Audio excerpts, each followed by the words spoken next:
Colorado derrière le Nolans, au fil des Rocco derrière François, devant parfois, il y a une équipe soudée, solide, très spéciale, qui joue absolument sur tous les fronts. Regardez.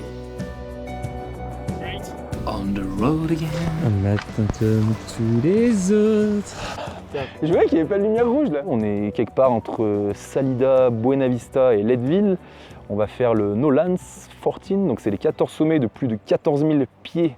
Donc ça fait à peu près 4266 mètres. Et l'idée c'est de torcher ça en moins de 39 heures pour battre le record de certains David Edge. Et voilà, l'idée c'est de se répartir les sommets entre chacun, de pacer François et d'arriver à l'accompagner pour aller le plus loin possible et réussir ce challenge monstrueux. Parce que franchement c'est un sacré challenge. Il y en a certains, c'est la première fois qu'ils vont venir sur un gros projet comme ça, mais avec qui j'ai fait déjà plein de petits projets. Mais il y en a d'autres avec qui j'ai fait notamment mon tout premier projet, donc je faisais en 2015, donc c'est Alexis qui était au club d'athlétisme avec moi, qui est aussi le frère de ma femme. Alors même moi quand je l'ai rencontré, c'était pas mon beau-frère, parce que je l'ai rencontré, en fait j'ai déménagé de Gap à Chambéry en terminale et je faisais pas d'athlé en club encore. Et du coup, il y avait tout un groupe avec François et plein d'autres, et des gens avec qui j'ai encore beaucoup de relations. Et notre entraîneur de l'époque, qu'on appelait Poney, là, qui était un peu notre mentor, quoi. À 2 jours du départ, il est temps de faire un peu d'essai gamme, faire quelques rappels d'allure parce que ça va partir très fort. Étudiants, on était pareil, on était à Grenoble ensemble, du coup à force on était tout le temps ensemble, tout le temps. C'est là qu'on a fait nos premiers gros trucs en essayant de faire un peu du ski alpinisme entre guillemets et tout, donc ça a commencé comme ça. Et puis effectivement après c'est devenu mon beau-frère, il s'est rapproché petit à petit de ma sœur pour se rapprocher de moi bien sûr. Et donc voilà, avec qui j'avais eu la chance d'aller en Équateur en 2015, puis ensuite qui m'avait accompagné au GR20. Au GR20 il y avait aussi Guillaume.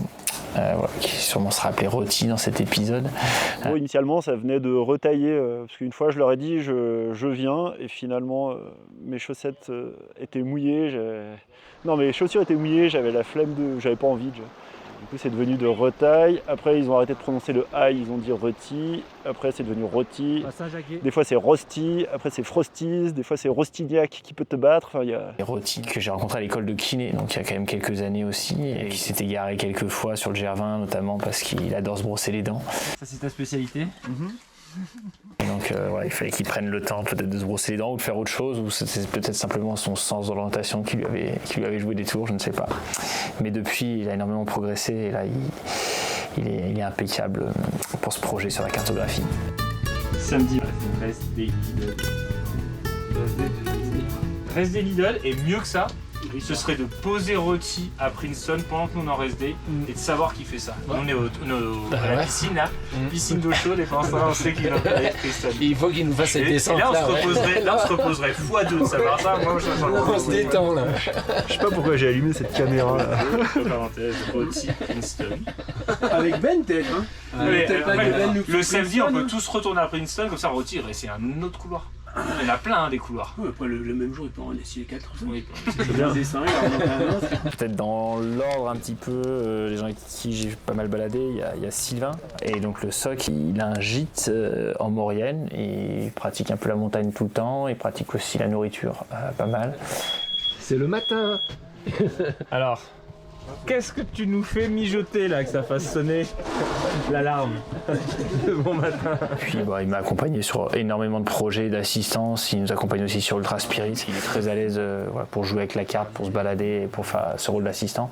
Mais je pense qu'il aura quand même à cœur d'aller jouer avec nous sur quelques sommets, j'espère d'ailleurs. La première aventure, le John Muir Trail, j'étais censé faire que l'intendance, mais finalement un d'épaisseur s'était blessé sur une nuit et je me suis retrouvé à aller courir 60 km de nuit avec François, donc ça c'est mon meilleur souvenir de trail. Ouais. Et l'année d'après, le projet suivant, le Pacific Crest Trail. En fait, il neigeait, il y avait peut-être 60 cm de neige et il neigeait encore. Et moi j'étais à mon col, là je les attendais, j'avais mis 1 heure pour faire un feu. Et je me disais, mais ça se trouve, ils sont dans un mind où ils veulent continuer. Et moi, j'étais dans un état d'esprit où je me disais, mais là, il faut abandonner, j'ai pas du tout envie de partir sur 40 km dans 60 cm de neige. Et quand ils arrivent, en fait, eux, ils avaient déjà abandonné dans leur tête depuis un moment, mais ça, je le savais pas parce qu'on pouvait pas se communiquer entre nous. Le collègue. Et c'était les mots d'Alexis aussi, c'était toujours il me voit, il me dit « Roty, je pensais pas te dire ça un jour, mais je suis vraiment heureux de te voir. » Je pense qu'il l'avait préparé depuis un moment, mais c'était une belle arrivée, quoi. Ah, la biche. Blah, la biche. Un elk.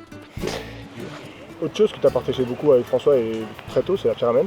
Et j'imagine que ça vous a quand même rapproché dans l'effort. Ah bah oui, c'est sûr. Ouais, c'est vraiment des bons souvenirs parce qu'on partait vraiment de rien. On n'avait jamais fait de course de ski alpinisme, on s'était inscrit et on n'était pas sélectionné. Et la dernière semaine, il nous avait dit il y avait un désistement, allez-y, c'est bon. Donc c'était un peu folklorique la première année des fois. Bon, François il est très fort quand c'est long, bon, je pense que ça, tout le monde le sait à peu près. Et moi c'est vrai que sur 4 jours, des fois j'avais un trou d'air quoi, qui pouvait être un bon trou d'air. Donc on arrivait à faire dans les 30 premières années, on arrivait à faire 30-30 et puis d'un coup, hop, une bonne 100e place. Donc je prenais une belle douille. Et à petit on a réussi à être un peu plus régulier quoi. L'objectif de la journée, c'est de trouver une coupe dans la descente du mont Elbert. Avant-dernier sommet, nous allons donc à l'exploration. François, on s'est rencontrés par le biais d'Alexis, qui était un copain d'école. Au début, sur des soirées un peu étudiantes, où voilà, on va peut-être pas tout raconter ce qui s'est passé là. Mais après, on a très vite sympathisé, on a très vite parti sur des projets sportifs qui, à l'époque, enfin, aujourd'hui, me semblaient toujours assez fous, hein, comme la traversée de la Chartreuse, faire le tour du Mont Blanc en vélo, aller faire de l'alpinisme, voilà. À 20 ans, c'est vrai que c'était des choses qui nous faisaient rêver et qu'on partait un peu inconsciemment, on va dire aujourd'hui, avec un peu de réflexion. Mais voilà. Et là, la descente, c'est un enfer. C'est une équipe de personnes qui aiment bien faire des projets, faire des choses un petit peu bêtes. Et puis à la base, c'est vrai que nos premiers projets, on va dire concentrés un peu autour du trail, ça a été les traversées de la Chartreuse notamment, qu'on s'appelle la Fédération internationale de la traversée de la Chartreuse. Donc voilà, ça nous suit un petit peu toujours, ça nous anime et ça nous amuse bien. Et voilà, et souvent on se dit mais qu'est-ce qu'a fait la FITC cette année ? Et c'est parti pour la 9e journée de reconnaissance. Peut-être la dernière, on sait pas.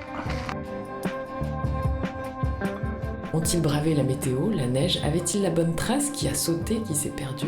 Qui a bu son jus? La prochaine fois, on vous dévoile le chantier de ce FKT sous toutes ses coutures.